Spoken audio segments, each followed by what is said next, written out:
Good evening बच्चों। Good evening भैया। आज हम एक बहुत इंपॉर्टेंट टॉपिक पढ़ेंगे, active voice and passive voice. बच्चों को पता तो होता है एक्टिव वॉइस क्या है, मतलब सुना हुआ लगता है लेकिन उन्हें पता नहीं होता असली में डिफरेंस क्या है इन दोनों के बीच में। जैसे कि वो अभी रीड करके बता रहा था लेकिन किसी को समझ नहीं आया। ठीक है, तो मैं आपको बिल्कुल एक बेसिक कंसेप्ट समझाता हूँ कि एक्टिव वॉइस और पैसिव वॉइस में फ़र्क क्या है।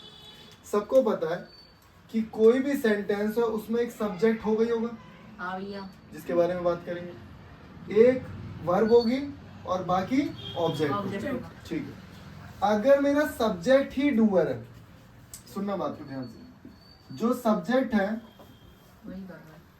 वही डूअर है, वही काम कर रहा है उस चीज को, कोई ना कोई काम तो हो ही रहा होगा या कोई ना कोई एक्शन हो रहा होगा। सब्जेक्ट ही मेरा डूअर है तो उसे कहेंगे एक्टिव वॉइस। उसे क्या कहेंगे? एक्टिव। ध्यान से देखना, नम्रता सिंग ए सॉन्ग, तो गाना कौन गा रहा है? नम्रता। और यही सब्जेक्ट है मेरा, क्योंकि ये आगे लिखा हुआ। तो नम्रता ही सब्जेक्ट है, नम्रता ही डूअर है, इसका मतलब एक्टिव वॉइस है। सीता पेंटेड ए पोर्ट्रेट, एक पेंटिंग बनाई, किसने बनाई? सीता ने। और सब्जेक्ट भी सीता ही है डूअर भी वही है और सब्जेक्ट भी वही है, बिल्कुल। तो इसका मतलब ये एक्टिव वॉइस है। अब सुनना मेरी बात ध्यान से। When the subject is not the doer of an action, कोई भी एक्शन हो रहा है और सब्जेक्ट डूअर नहीं है हमारा, सब्जेक्ट डूअर नहीं है। अब ध्यान से देखना, mother's purse was stolen, mummy का पर्स चोरी हो गया, तो क्या सब्जेक्ट कौन है? मदर है, मम्मी ने चुराया। डूअर कोई और है ना, चोरी करने वाला कोई और है ना। इस बात को समझो। वैसे कई बच्चे पता क्या लॉजिक लगाते हैं कि अगर बाय समवन लिखा हो, बाय थीफ लिखा हो, तो हम लोग क्या करेंगे, उसको पहचान लेंगे कि हाँ ये पैसिव है। तो बाय को ढूंढते हैं कि बाय समवन होगा, बाय थीफ होगा या कुछ भी ऐसा सेंटेंस होगा तो हमें पता लग जाएगा भाई काम तो किसी और ने, चोरी तो किसी और ने करी है ना। मम्मी का पर्स चोरी हुआ है लेकिन किसी और ने चुराया। इस बात को समझ रहे हो ना, मम्मी तो डूअर नहीं है ना। ठीक है, तो ये पैसिव वॉइस, ये क्या है? Passive voice. एक कुकम्बर वाज चॉप्ड, चॉपिंग कर रहा है। ठीक है, एक कुकम्बर वाज चॉप्ड, किस सब्जेक्ट क्या है? कुकुम्बर। डूअर कौन है? कुकुम्बर खुद थोड़ी डूअर होगा, तो सब्जेक्ट डूअर नहीं है। या हो सकता है the cucumber was chopped by chef या नागी सर भी शेफ। ठीक है, अब ये है डूअर, तो डूअर को लास्ट में कर दिया ना। जो डूअर है जो ऑब्जेक्ट बन जाता है, डूअर जो है वो ऑब्जेक्ट बन जाता है।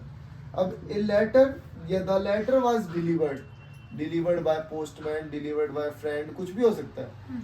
लेकिन हमें स्ट्रेस किस पे देना कि भाई लेटर डिलीवर्ड हो गया, डजंट मैटर किसने डिलीवर किया, किसकी बात हो रही है, कौन करता था, कोई मतलब नहीं है मुझे उससे। ठीक है, अब इनको यूज क्यों किया जाता है, पैसिव वॉइस इंट्रोड्यूस क्यों किए गए, एक्टिव वॉइस से काम चल तो रहा था।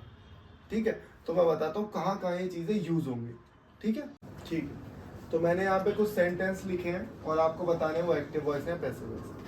The parcel was delivered by the postman. अब तो सिंपल लॉजिक बच्चे लगाते हैं, जब बाय द पोस्टमैन आ रहा है तो पैसिव होगा, लेकिन जरूरी नहीं है बाय द पोस्टमैन लिखा ही हो। तो बस आपको लिखना है, अगर सिंपल ये लिखा होता द पार्सल वाज डिलीवर्ड, तो पार्सल खुद तो डिलीवर करेगा नहीं अपने आप को, किसी और ने डिलीवर किया होगा, तो डूअर तो नहीं है ना। बस आपको डूअर वाला कंसेप्ट याद रखना है।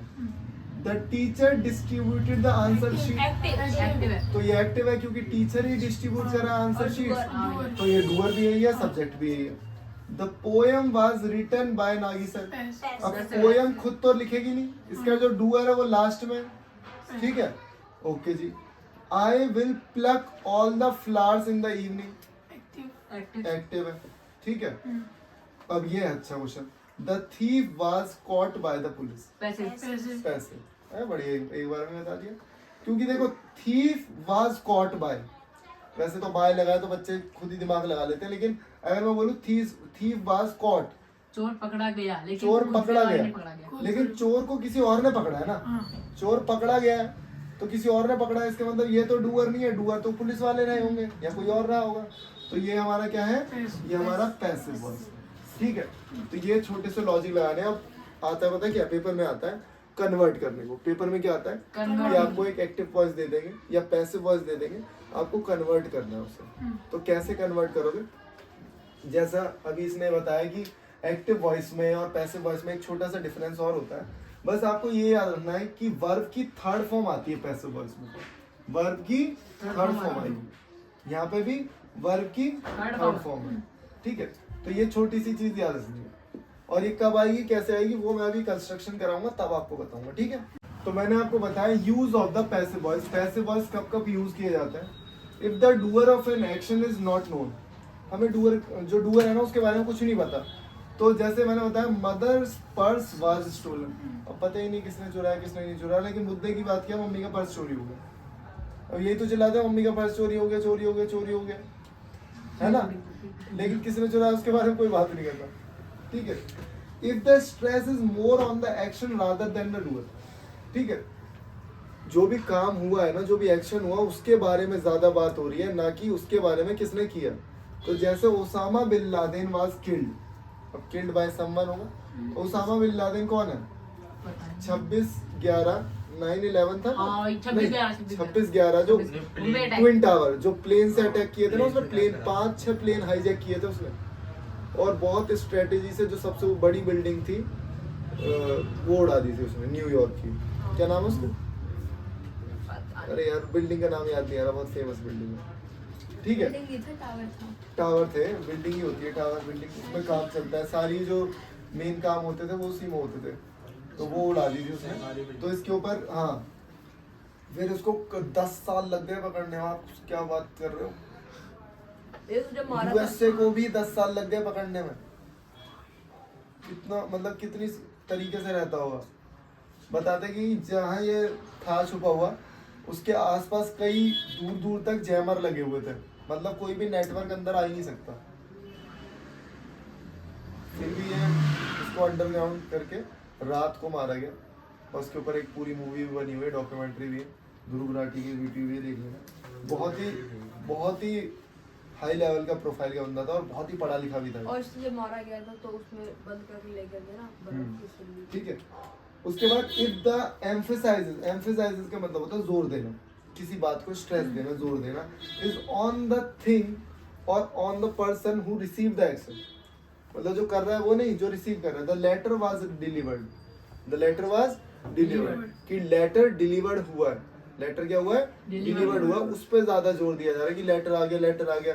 अब भाई कौन दे के गया उससे कोई मतलब नहीं है। जैसे मान लो कोई लेटर आने वाला है, सामान आने वाला है ना, दूल्हा आने वाला है, तो दूल्हा आ गया हो रहा है, लेके कौन आया उससे कोई फर्क नहीं होता। ठीक है ना, तो डूअर को एम्फेसाइज ना करके सिर्फ और सिर्फ जो भी काम हो रहा है, जो एक्शन हो रहा है, उसको एम्फेसाइज करने को क्या बोलते हैं हम लोग? पैसिव वॉइस में यूज किया जाता है। ठीक है, देखो यहाँ पे मैं बताता हूँ एक्टिव वॉइस को पैसिव वॉइस में कैसे कन्वर्ट किया जाए। जैसे सिंपली लिखा I wrote the letter, I write the letter, ठीक है, तो उसमें क्या किया जाता है? पैसिव वॉइस में क्या हो जाएगा? ये इज रिटन। अब ना एक लॉजिक और बता देता हूँ।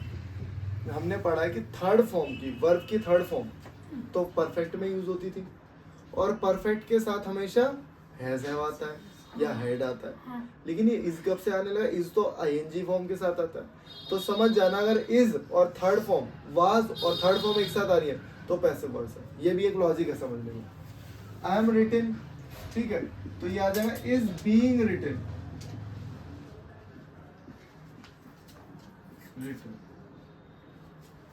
रोट लिखा है, सेकंड फॉर्म है पास्ट में, तो ये हो जाएगा वाज रिटन। वाज रिटन लिखा हुआ है,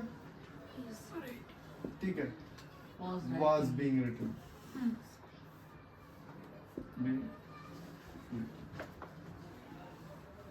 ठीक है, जैसे मैंने बताया था ना, मैंने सेंटेंस लिखा था आई रोड ए पोएम। मैंने एक पोएम लिखी होगी कभी जमाने में 10 साल पहले, तो मैं लिखूंगा अ पोएम was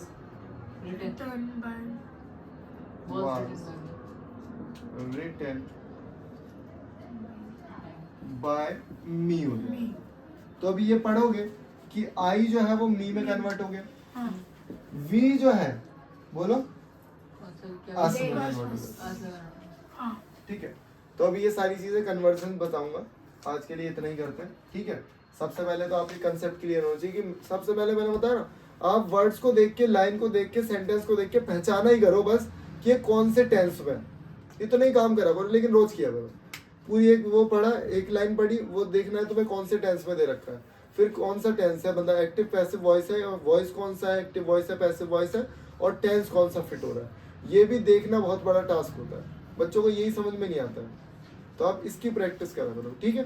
ओके।